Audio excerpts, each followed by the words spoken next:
Hare Krishna.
Okay, continuing in Vedic Paradigm, edited by His Holiness Dhanavir Goswami from the teachings of His Divine Grace A.C. Bhaktivedanta Swami Prabhupada, Srila Prabhupada Ki Jai. Starting on chapter 2, which is entitled The Disciple and Initiation.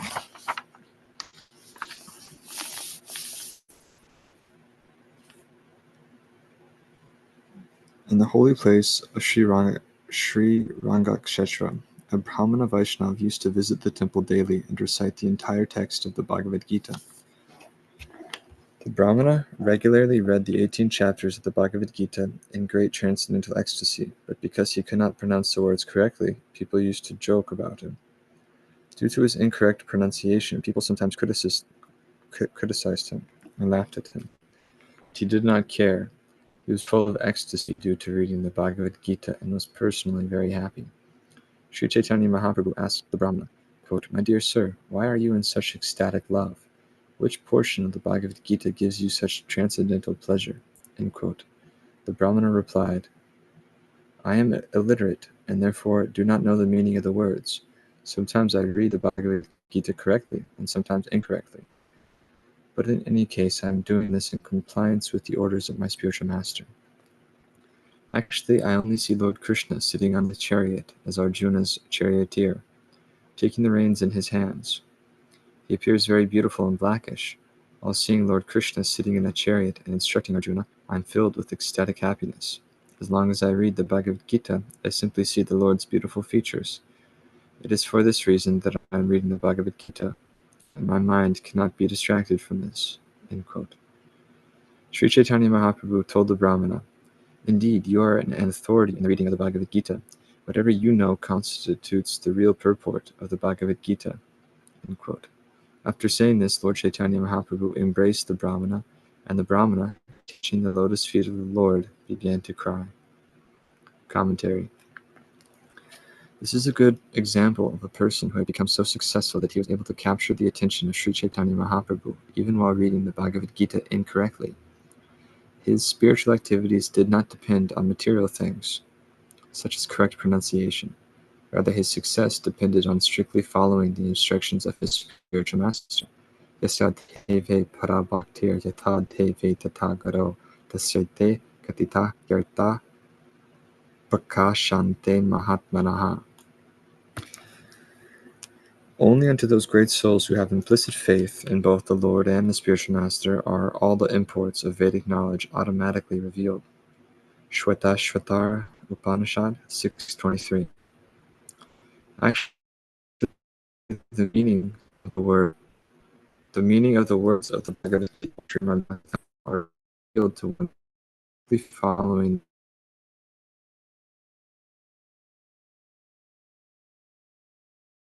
faithful to both Krishna and the spiritual master is the secret of success in spiritual life. Guru Maharaj, the Brahmin spiritual master, knew that he, the Brahmana, is illiterate, but still ordered. This is called Guru Mukha Padmavhakya Chitate Koriha Aikya Arnha Koriho Hane Asha. This is called firm faith in Guru. Guru ordered him that, quote, "You read," end quote. Guru must know him, that he is illiterate, so what he will read. Why is Guru ordering him? But because he had firm faith in Guru and he was trying to read, Chaitanya Mahaprabhu came to see him. Just see how this line is important. Guru mukha padma vakya, chitate koriya aikya. Arna koriho mani asha. Ar means anything more. You don't try to understand. Whatever your guru says, you just try to carry it out. So what is the next line?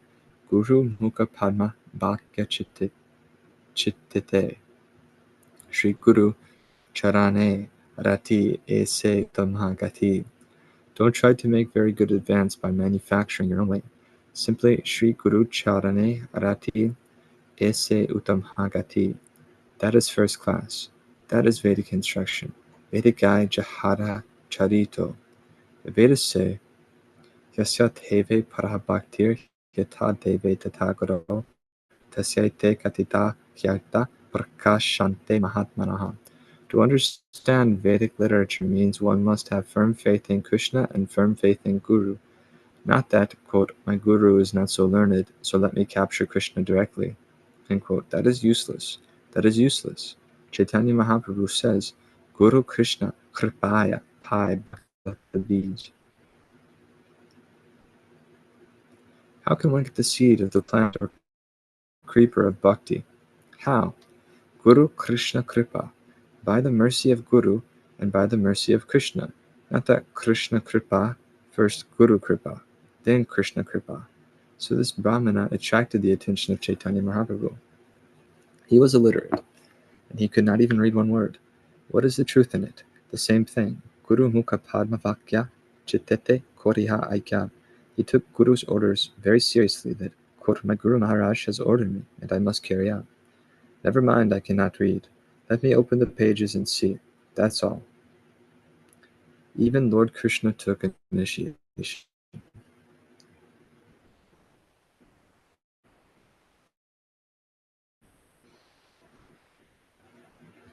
After this, Dev had his sons initiated by sacred. Dev called for his family priests and learned brahmanas, and the sacred thread ceremony of Krishna and Balaram was duly performed.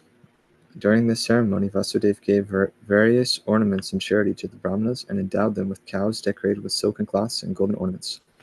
Then Vasudeva remembered the cows he had wanted to give in charity to the brahmanas after the birth of Krishna and Balaram. But being imprisoned by Kamsa at that time, Vasudeva had not been able to do so. He had been able to do so, but only within his mind, for Kamsa had stolen all his cows. With the death of Kamsa, his cows were released, and now Vasudeva gave the actual cows to the brahmanas. Then Balaram and Krishna were duly initiated with the sacred thread ceremony, and they repeated the chanting of the Gayatri mantra. The Gayatri mantra is offered to disciples after the sacred thread ceremony. And Balaram and Krishna properly discharged the duties of chanting this mantra. Anyone who executes the chanting of this mantra has to abide by certain principles and vows. Although Balaram and Krishna are transcendental personalities, they strictly followed the regulative principles. They were initiated by their family priest, Gargacharya, usually known as Gargamuni, the Acharya of the Yadu dynasty. According to Vedic culture, every respectable family has an Acharya, or spiritual master. One is not considered a perfectly cultured man without being initiated and trained by an Acharya. It is said, therefore, that one who has approached an Acharya is actually in perfect knowledge. Lord Krishna and Lord Balaram are the Supreme Personality of Godhead, the master of all education and knowledge. There is no need for them to accept a spiritual master or Acharya. Yet for the instruction of ordinary men, they also accepted a spiritual master for advancement in spiritual knowledge. It is customary, after being initiated in the Gayatri mantra, for one to live away from home for some time under the care of the Acharya, to be trained in spiritual life. During this period, one has to work under the spiritual master as an ordinary, menial servant. There are many rules and regulations for Acharya living under the care of an Acharya, and Krishna and Balaram strictly followed those regulations while living in instruction of their spiritual master, Sandipani Muni, district of Ujjain. According to scriptural injunctions, the spiritual master should be respected and regarded on an equal level with the Supreme Personality of Godhead. Krishna and Balaram exactly followed those principles with great devotion, and underwent the regulations of brahmacharya. Thus they satisfied their spiritual master, who instructed them in Vedic knowledge. Being very satisfied, Sandipani Muni instructed them in all the intricacies of Vedic wisdom and in supplementary literature such as the Upanishads. Because Krishna and Balaram happened to be Kshatriyas, they were specifically trained in military science, politics, and ethics. Politics include such departments of knowledge as to how to make peace, how to fight, how to pacify, how to divide and rule, and how to give shelter. All these items were fully explained and instructed to Krishna and Balaram. The ocean is the source of water in a river. The cloud is created by the evaporation of water. And the same water is distributed as rain all over the surface of the earth, and then returns to the ocean and rivers. So Krishna and Balaram, the Supreme Personality of Godhead, are the source of all knowledge. But because they were playing like ordinary human boys, they set the example so that everyone would receive knowledge from the right source. Thus they agreed to take knowledge. Lord Krishna and Balaram, the reservoir of all knowledge, exhibited their perfect understanding of all the arts and sciences mentioned above.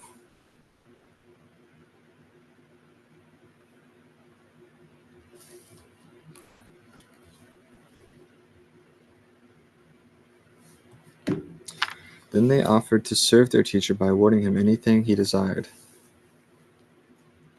This offering by the student to the teacher or spiritual master is called Guru Dakshina.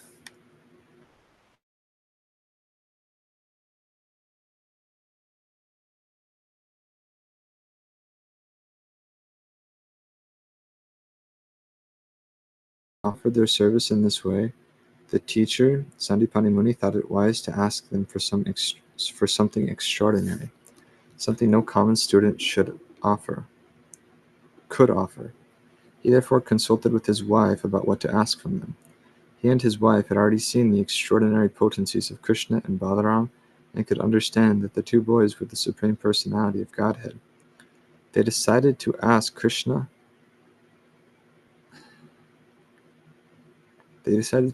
the return of their son, who had drowned in the ocean near the shore at Prapasakshetra. When Krishna and Balaram heard from their teacher about the death of his son, they immediately started for Prapasakshetra on their chariot. Reaching the beach, they asked the controlling deity of the ocean to return the son of their teacher. The ocean deity immediately appeared before the Lord and offered him all respectful obeisances with great humility. The Lord said,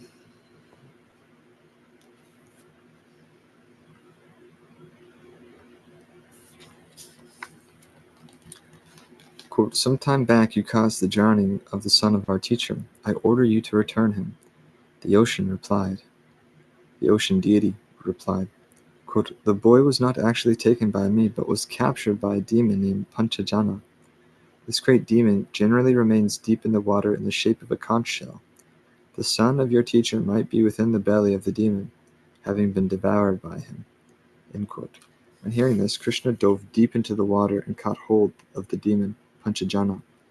He killed him on the spot, but could not find the son of his teacher within his belly. He therefore took the demon's dead body in the shape of a conch shell and returned to his chariot on the beach of Prapasakshetra. From there he started for Samyamani, the residence of Yamaraj, the superintendent of death, accompanied by his elder brother Balaram, who was also known as Halayuda. Krishna arrived there and blew on his conch shell. Hearing the vibration, Yamaraj appeared and received Sri Krishna with all respectful obeisances. Yamaraj could understand who Krishna and Balaram were, and therefore he immediately offered his humble service to the Lord. Krishna had appeared on the surface of the earth like an ordinary human being, but actually Krishna and Balaram are the supersoul living within the heart of every living entity. They are Vishnu himself, but were playing just like ordinary boys. As Yamaraj offered his services to the Lord, Sri Krishna asked him to return his teacher's son, who would come to him as a result of his work. Quote, "Considering my ruling supreme," said Krishna, "you should immediately return the son of my teacher." End quote. Yamaraj returned the boy to the Supreme Personality of Godhead, and Krishna and Balaram brought him to his father. The brothers asked if their teacher had anything more to ask from them, but he replied, "My dear sons, you have done enough for me. I am now completely satisfied. What further want can there be for a man who has disciples like you? My dear boys, you may now go home. These glorious acts of yours will always be renowned for all over the world. You are above all blessing, yet it is my duty to bless you.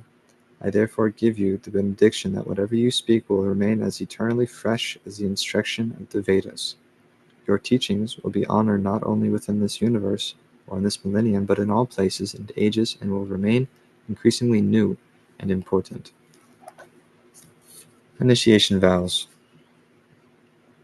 Please accept my blessings. I'm very glad to receive your letter dated May 26, 1968, along with beads, and I am so pleased that you are seeking for being initiated. So after due chanting, I am sending you both your beads by separate first-class post parcel. Receive it and chant without any offense.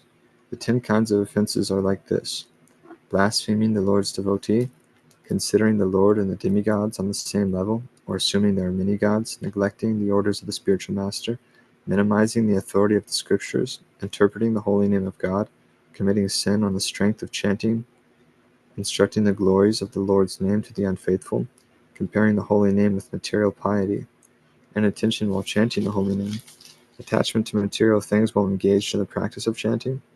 So you follow these principles as well as the 4 restrictive rules, namely, no addiction to indulgence in any form of intoxication, including coffee, tea, and cigarettes, no illicit sexual relationships, must be strictly vegetarian, no gambling, and the other standard practices for initiated devotees. Must attend evening and morning classes, should not extensively mix with non-devotees, should not eat food cooked by non-devotees, should not waste time in idle talks, should not become engaged in frivolous sports, should always chant and sing the Lord's holy names. Chanting as enunciated by Lord Chaitanya is the only means for spiritual realization in this age of dissension. So chant at least 16 rounds daily, and for other help you can ask assistance from your elderly godbrothers. Hope you are well. Your ever well-wisher, A.C. Bhaktivedanta Swami. Now be sure these devotees know and vow to follow the 4 rules, and that they are chanting at least 16 rounds daily. Initiation does not mean that they have completed all spiritual perfection, and now they can relax, but it means now they have begun spiritual life. If they are true to their vows, they will find all perfection in this life and be eligible to go back home, back to Godhead.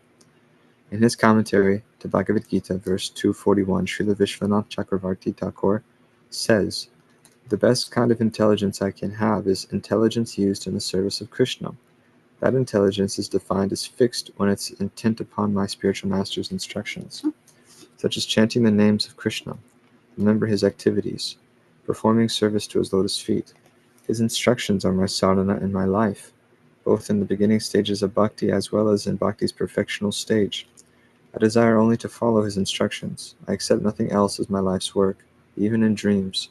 Whether I'm happy or distressed, whether the material world remains or is destroyed, I do not care. There is no loss for me. I simply must carry out the orders of my spiritual master.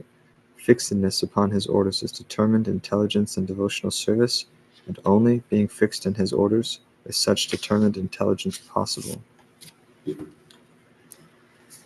Relief from karma.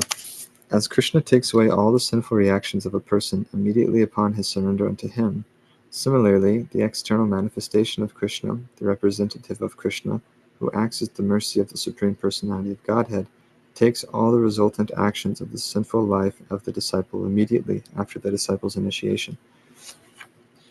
Thus, if the disciple follows the principles instructed by the spiritual master, he remains purified and is not contaminated by the material infection. Sri Chaitanya Mahaprabhu therefore stated that the spiritual master who plays the part of Krishna's representative, has to consume all the sinful reactions of his disciple.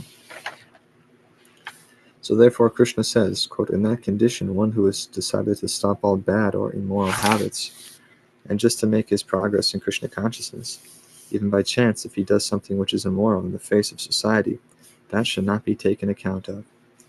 End quote. Of course, that is by chance, and in the next verse you'll find Kshapram Bhavati Dharmatma, quote, because he has dovetailed himself in Krishna consciousness, it is sure that he will become saintly. I mean to say, a pure saint, very soon. Very soon. The example is just like the electric fan is going on, and if you put off the switch, you'll see the fan is still going on. But that going on will stop because the switch is already off. Similarly, if one dovetails himself in Krishna consciousness, then automatically he'll become a saintly person. Automatically. Because his switch is made off, just like the fan. When the switch is made off, the current supply is stopped. Now there is a force of running. You may see that it is running for a few minutes, but it will stop. Similarly, anyone, it doesn't matter what he is, if he puts himself, dovetails himself in Krishna consciousness, then he, all of his material contamination, will be washed off. Washed off. Brahminical initiation. Thus Vyasadeva purposefully invokes the Gayatri mantra, Dhimahi. This Gayatri mantra is especially meant for spiritually advanced people. When one attains success in chanting Gayatri mantra, he can enter into the transcendental position of the Lord. First, however, he must acquire the Brahminical qualities and become perfectly situated in the mode of goodness in order to chant the Gayatri mantra successfully. From that point, one can begin to transcendentally realize the Lord, his name, his fame, his qualities, etc. Initiation ceremonies. The ceremony performed to initiate a disciple into the study of spiritual science is called Upaniti, or the function that brings one nearer to the spiritual master. One cannot be brought nearer to a spiritual master. One who cannot be brought nearer to a spiritual master cannot have a sacred thread, unless he is indicated to be a Shudra. The sacred thread on the body of a Brahmana, Kshatriya, or Vaishya is a symbol of initiation by the spiritual master. It is worth noting if worn merely to boast of high parentage. The duty of the spiritual master is to initiate a disciple with the sacred thread ceremony, and after this samskar, or purificatory process, the spiritual master actually begins to teach the disciple about the Vedas. A person born a Shudra is not barred from such spiritual initiation, provided he is approved by the spiritual master, who is duly authorized to award the disciple the right to be a Brahmana if he finds him perfectly qualified.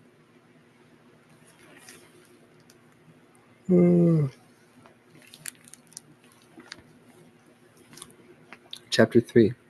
The Disciplic Succession, Parampara. Vedic knowledge is not a question of research.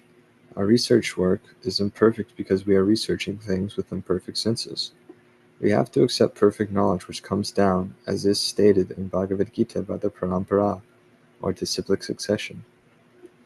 We have to receive knowledge from the proper source in disciplic succession, beginning with the Supreme Spiritual Master, the Lord Himself, and hand it down to a succession of spiritual masters. Arjuna, the student who took lessons from Lord Sri Krishna, accepts everything that he says without contradicting him. One is not allowed to accept one portion of Bhagavad Gita and not another. No, we must accept Bhagavad Gita without interpretation, without deletion, and without our own whimsical participation in the matter. The Gita should be taken as the most perfect presentation of knowledge.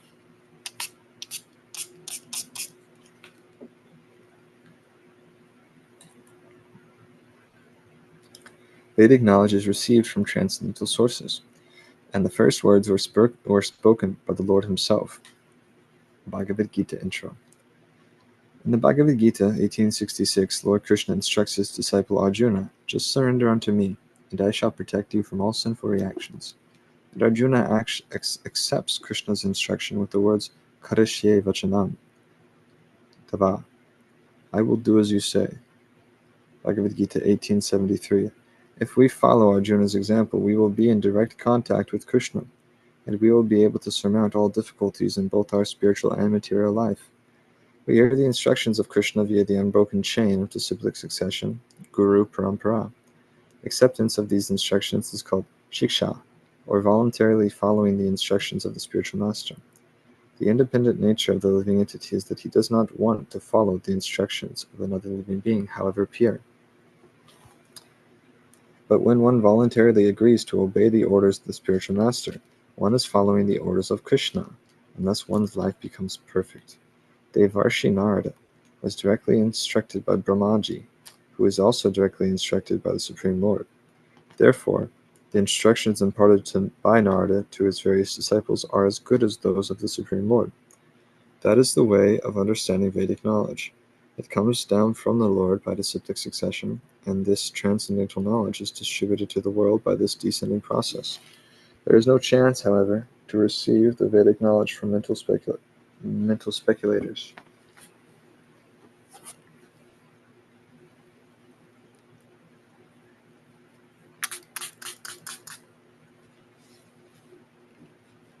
Hare Krishna. Therefore, wherever Narad Muni goes, he represents himself as authorized by the Lord, and his appearance is as good as that of the Supreme Lord. Similarly, the disciplic succession which strictly follows the transcendental instruction is the bona fide chain of disciplic succession. And the test for such bona fide spiritual masters is that there should be no difference between the instruction of the Lord, originally imparted to his devotee, and that which is imparted by the authority in the line of disciplic succession. The truth of these mysteries was revealed to Brahma by the descending process, without the help of the ascending one. His mercy descends to a devotee like Brahma, and through Brahma to Nard, from Nard to Vyas, from Vyasadeva to Shukadev, and so on in the bona fide chain of disciplic succession. We cannot discover the mysteries of the Lord by our mundane endeavors. They are only revealed by his grace to the proper devotees. 4 disciplic lines.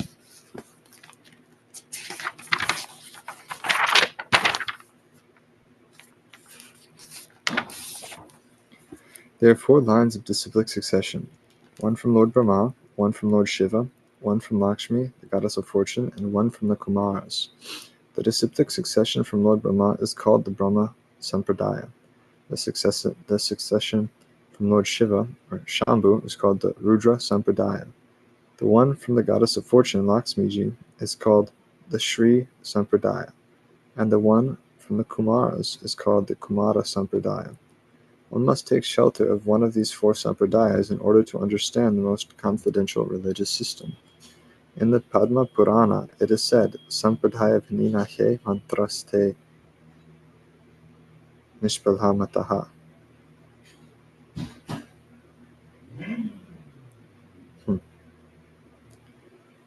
If one does not follow the 4 recognized disciplic successions, his mantra or initiation is useless.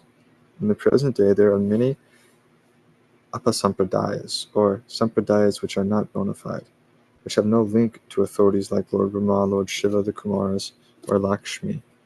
People are misguided by such sampradayas. The Shastras say that being initiated in such a sampradaya is a useless waste of time, for it will never enable one to understand the real religious principle.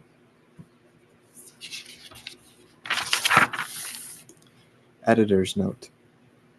The Brahma Sampradaya stands out among the others, being specially favored by the presence of Sri Chaitanya Mahaprabhu, the incarnation of Lord Krishna, who also appears among the most prominent Brahmana ascetic teachers listed as follows: Krishna, Brahma, Narada, Vyas, Madhva, Padmanabha, Narahari, Madhava, Akshobhya, Jayatirtha, Jnana Sindhu, Taihanidhi, Vidyanidhi, Rajendra, Trayadharma, Purushottama, Ramanya, Tirtha, Vyasatirtha, Lakshmipati, Madhavendra-puri, Ishvarapuri, Lord Chaitanya, Nityananda Advaita, Rupa, Swarupa, Sanatana, Raghunath, Jiva, Krishnadas, Narottam, Vishwanath, Baladev, Jagannath, Bhakti Vinod, Gorakishore, Bhaktisiddhanta Saraswati, A.C. Bhaktivedanta Swami Prabhupada. Editor's note. Disciples of A.C. Bhaktivedanta Swami Prabhupada and disciples of A.C. Bhaktivedanta Swami Prabhupada, etc. This perfect knowledge comes from God, or Krishna, and it is distributed by parampara system by disciplic succession. The example is just there, a mango tree. On top of the mango tree there is very ripened fruit. and that fruit has to be tasted. So if I drop the fruit from up, it'll be lost. Therefore, it has to be handed over after one, then it comes down. So all Vedic process of knowledge is taken from the authority, and it comes down through disciplic succession. Just like I have already explained, Krishna gives the knowledge, perfect knowledge, to Brahma, and Brahma gives the knowledge to Narada. Narada gives the knowledge to Vyas. Vyas gives the knowledge to Madhvacharya. Madhvacharya gives the knowledge to his disciplic succession. Later on, to Madhavendrapuri. Madhavendrapuri gives that knowledge to Ishvarapuri. Ishvarapuri gives that knowledge to Chaitanya Mahaprabhu, Lord Chaitanya. He delivers that knowledge to his immediate disciples, the 6 Goswamis. The 6 Goswamis deliver that knowledge to Srinivasa Acharya, Jiva Goswami, then Kaviraj Goswami, then Vishwanath Chakravarti, then Jagannath Das Babaji, then Bhaktivinoda Thakur, then Gorkishore Das Baba Maharaj, then my spiritual master, Bhaktisiddhanta Saraswati. Then we are distributing the same knowledge.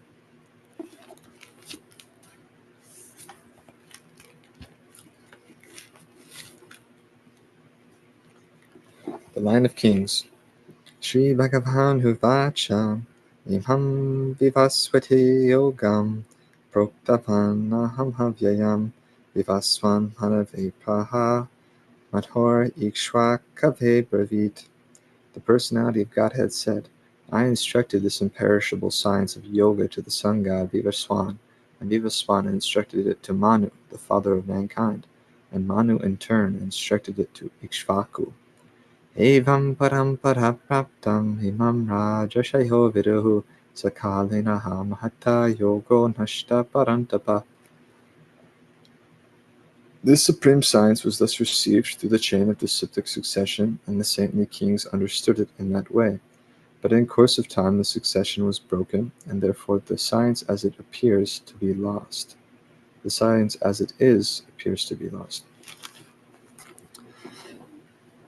In the millennium, the sun god is known as Vivaswan, the king of the sun, which is the origin of all planets within the solar system. In the Brahma Samhita 552, it is stated, Yachchak shohesha savita sakala grahanham raja samhasta suramhortirashesha tejaha yasya gyaya brahmati samhritakala chakro govindam hari purusham tamaham bhajami. Let me worship, Lord Brahma said, the Supreme Personality of Godhead, Govinda, Krishna, who is the original person and under whose order the sun, which is the king of all planets, is assuming immense power and heat.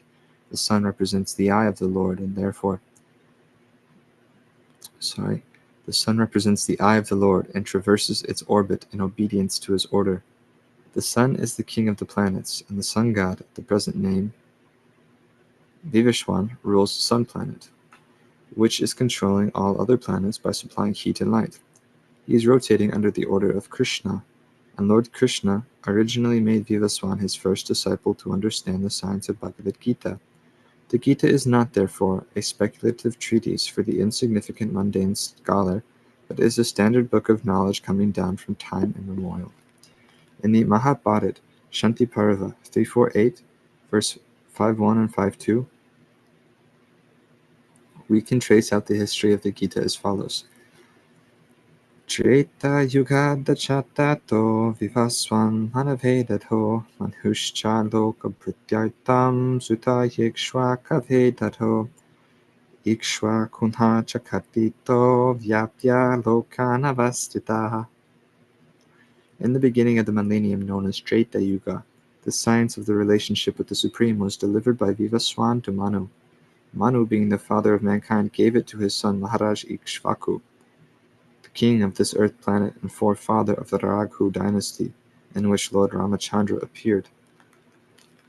Therefore, Bhagavad Gita existed in human society from the time of Maharaj Ikshvaku.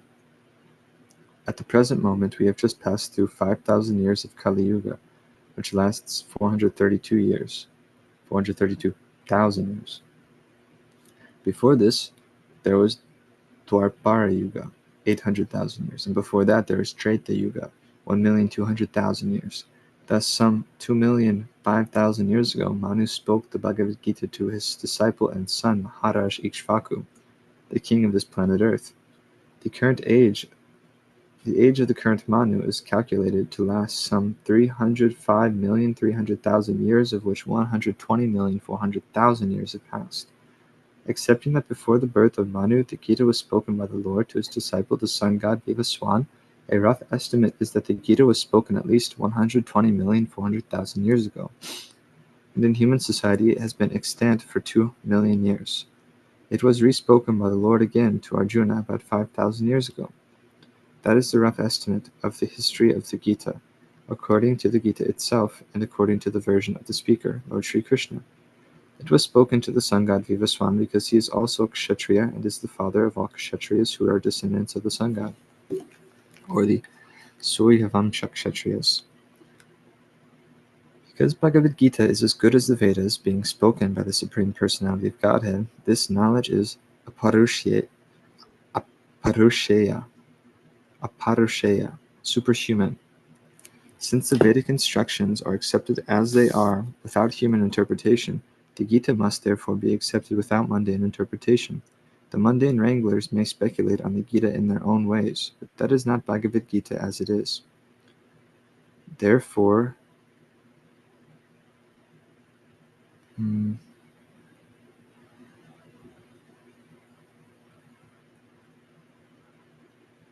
sorry, I lost my place.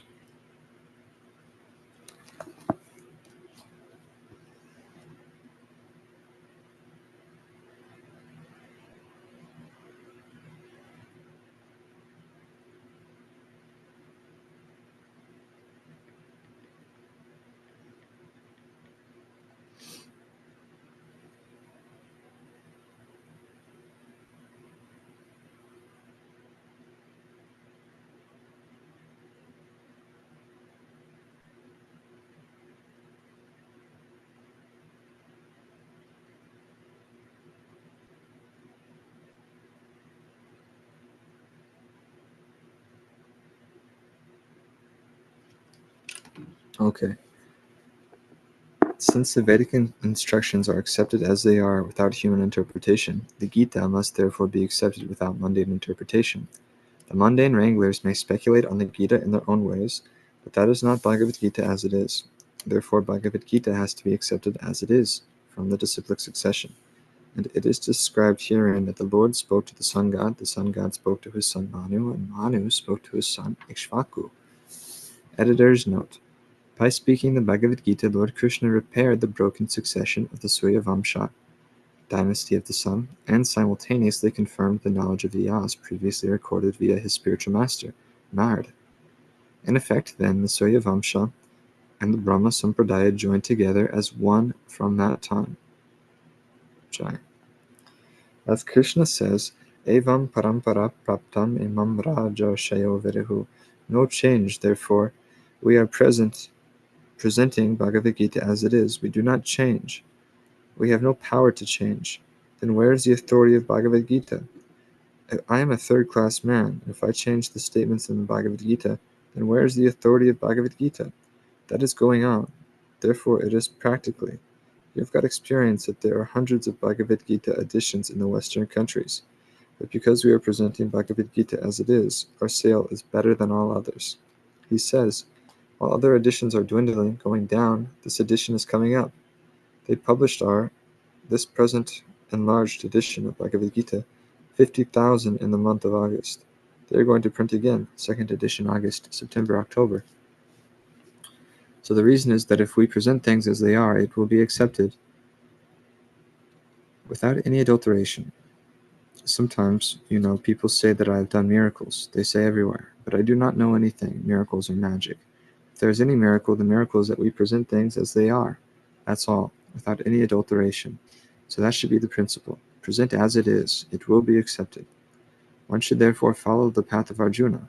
He received the authority of Bhagavad Gita, as described in the 4th chapter. The parampara system of disciplic succession for the understanding of Bhagavad Gita was lost.